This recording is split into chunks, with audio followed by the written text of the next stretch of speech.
Okay, we have Coach Napier. He's ready for questions. We'll start right here on the front row. You ready on the front row here? Chris Farblin, KCOU 80.FM. Coach, there's been a lot of talk lately about the Florida-Georgia game. Of course, it's been played in Jacksonville for a long time, but with the potential renovations at TIAA Bank Field, there's talk that they might move the game to a home-and-home. And Kirby talked about this yesterday. Kirby talked about the advantage of moving the game home-and-home. Mm-hmm. I just want to know your opinion. Do you have a preference as a program, whether it's a neutral site or it's a home-and-home? And also, is it the Georgia-Florida game or the Florida-Georgia game? That's a great question. I think the big thing here to understand, first of all, we've got 3 more games of the Florida-Georgia game, right? So it's going to be in Jacksonville for 3 more years. I do think that, when you dig into this thing, obviously I've been asked that question a million times. There is definitely an advantage for it to be a home-and-home, right? There's no question. It's another recruiting opportunity for your program in what we all know, Kirby and I both understand, is going to be an unbelievable venue and environment for recruiting. But there's also economic implications, big picture-wise, for the athletic department in terms of creating revenue, right? So we're going to have 3 more years in this current dynamic. And then I do believe because of the renovations in Jacksonville, we'll have an opportunity to make the Florida-Georgia game a home-and-home, right? So that time's coming. In the meantime, the Gators have got a lot of work to do.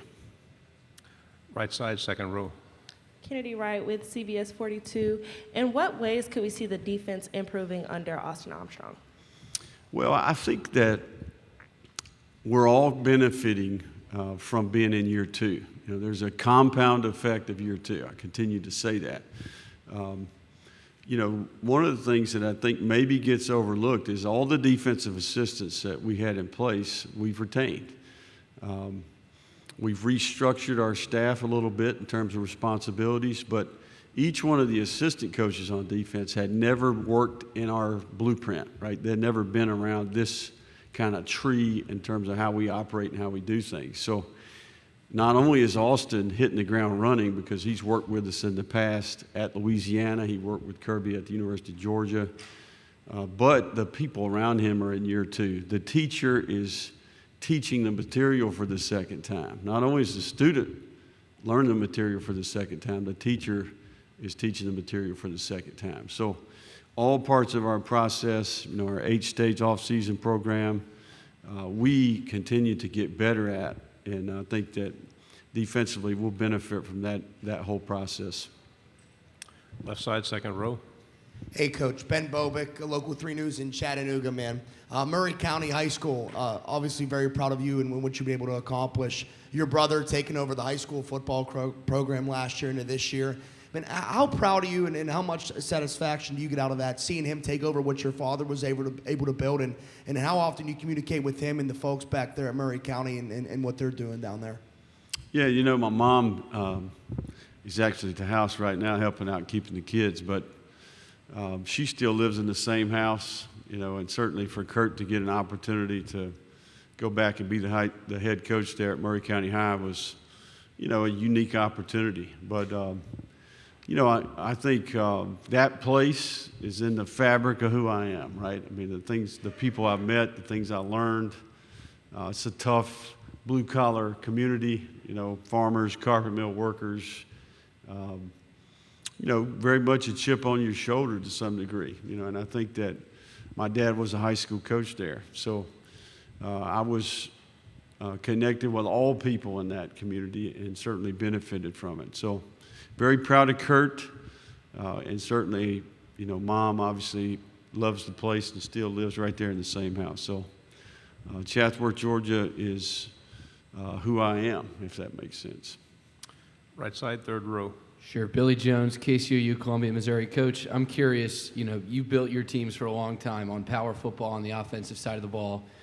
You run for over 200 yards a game this year. Only 2 games you were kept under 100 yards. Have you refined any sort of processes in terms of how you convert that into more wins? Because obviously running the ball is a key part. Is there anything you want to add so you can turn all those yards into more points?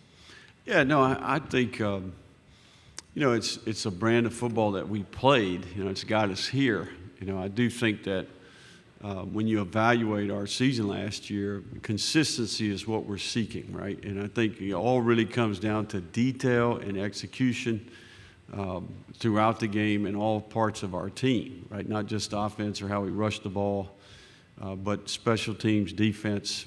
Every facet of our team, I think, is taking things to a different level of detail and discipline. Now we want to be a tough football team, and I think that a practice environment that's committed to playing complementary football, there's going to be a physical element to your team, not only because you need to rush the ball, but you got to be able to stop the run, and we all understand the importance of that in this league. So we're evaluating everything that we do each year, each week, and we'll continue to try to put the best product out there this year, much like we have in the past. Left side, second row. Tyler Shaw with KBTX and College Station. Coach, what did you learn in your first year in the league in year one, and then what are you kind of hoping to accomplish and see in year two? Yeah, no, I think we learned a lot. I think for me it was unique because I'd been out of the league for 5 years, so you come back into the league, you inherit a roster, and you have a pulse of where you're at, and then you go play week in, week out. And I think it just really, you kind of calibrate your eye, relative to where we at as a program, what is our roster like, where do we need to go. And I don't think you truly understand that until you're standing on the field with each one of these teams, right? So I think it helped us adjust big picture relative to where we're at as a program and what we need to do to get back to where the Gators are a consistent championship contender, right? So I think for me, that's my biggest takeaway from year one. Left side, fourth row. Dan Peck, ESPN 106.7 in Auburn. Coach, you talked about coming back into the league after a couple of years off. Hugh Freeze returning to the SEC this year as well after coaching at Liberty. The biggest differences between coaching at the Group of Five level nowadays in college football versus coaching in the SEC? Yeah, pace of the recruiting calendar relative to early signing period and the sped up evaluation and recruitment process. That's number one, without a doubt. So that's where we've had to adjust, year one to year two. And look, I do think we made changes in our workflow. I think that we've been able to retain our people, and I think that it's leading to results, right? So we've hired really well. We got a lot of really smart, talented people, some older veterans with wisdom, and then we've got some really young, bright future up-and-comers as well. So I think that's number one on the list. Now, you throw NIL, you throw portal, those are new variables in the game. And certainly the combination of those last two creates issues. So three big takeaways year one. Those are the three things. We've come up with really good systems for the final two, and I think we've adjusted in terms of workflow and job descriptions for recruiting. Front row, right side. Colton Sully, OU Daily. Coach Napier, just was wondering your thoughts about OU and Texas joining the SEC next year. And then secondly, there's a little bit of parallels between you guys and OU, both second year head coaches, both historic programs, both went 6 and 7 last season. Mm-hmm. Just curious if you study them at all and if you have a relationship with Coach Venables. What was the first question again? Your thoughts on OU and Texas entering the SEC. So, I'm excited about, I just can't compliment Greg Sankey enough. Tried to say it in there, obviously a well-deserved extension, but one thing to be on the outside, it's another thing to be on the inside and have a complete grasp of, we're talking about highly complicated issues here. And he's done his job, man. I mean, the SEC continues to dominate under his leadership, well positioned for the 12-team college football playoff. And I think the SEC is going to benefit from Texas and OU joining the league. Automatically the strength of schedule component goes up. It's unique in that our players are going to have an opportunity to play in some of the most historic venues in the history of the game, right? So it makes the SEC better. Therefore, it makes the University of Florida better. On the aisle in the back. Corey LeBounty with WNSP 105.5 in Mobile, Alabama. Shamar James, all freshman type SEC performer, academic, all SEC as well. Talk about his development and growth in his second season and the role he'll be in this Florida defense. You know, Shamar James is one of the young players that I'm really excited about. Shamar was able to play and contribute to our team and gain some valuable experience in year one. He is intelligent. He's got great awareness. I think he has character. I think he's a player that within that class he has influence. He's a future star for the Gators. And, you know, Shamar showed up last year in early June. You know, he didn't get here until late May, early June. So not only is he going to benefit from that experience, but he's went through this cycle all the way back to January, and he's in a much better place right now. So I think he's got a chance to be one of the more impactful young players on our team, and we're really excited about his leadership and the character that he brings to our locker room as well. Two final questions, front row. Rob Brown, Sideline Sports in Memphis. I have Buddy Martin, Franz Beard, Ben Troop on my show every week, and you talk about expectations. You talked about a narrative. I go back to a great quote by Gandhi: "I won't allow other people to walk through my mind with their dirty feet." You said you're not going to let other people write your narrative. How in the hell could anybody ever have low expectations for a program like Florida? Well, I think it's important to evaluate things in context, right?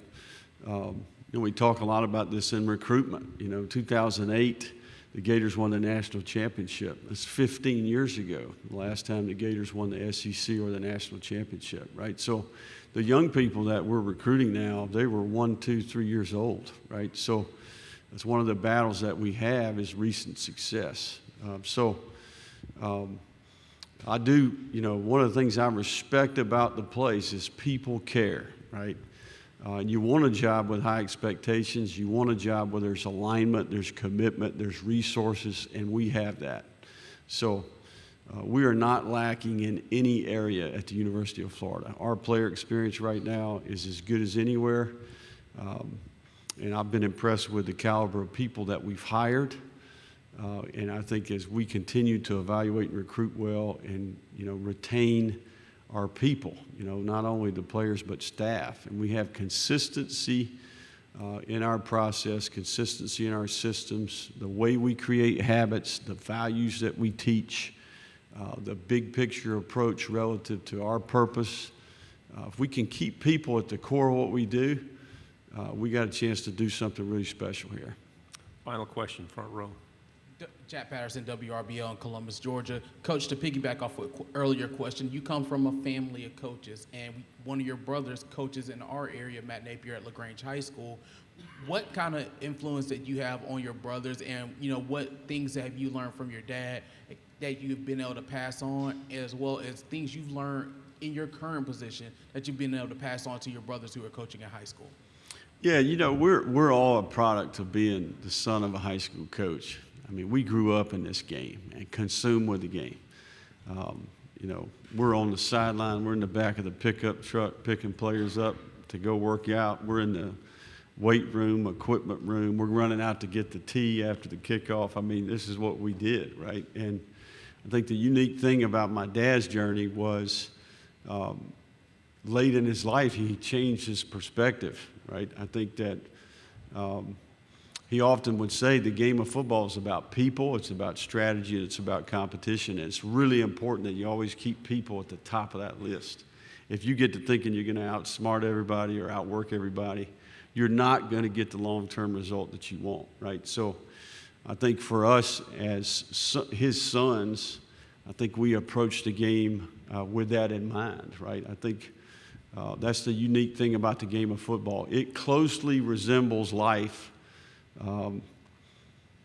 I would say better than anything that's out there. You know, there's a handful of things out there that may be the case. And I'm just hopeful that, you know, we can keep this great game that we grew up loving and keep perspective and go about things in a way that he would be proud of. Coach, thank you very much. Great job. Thank you.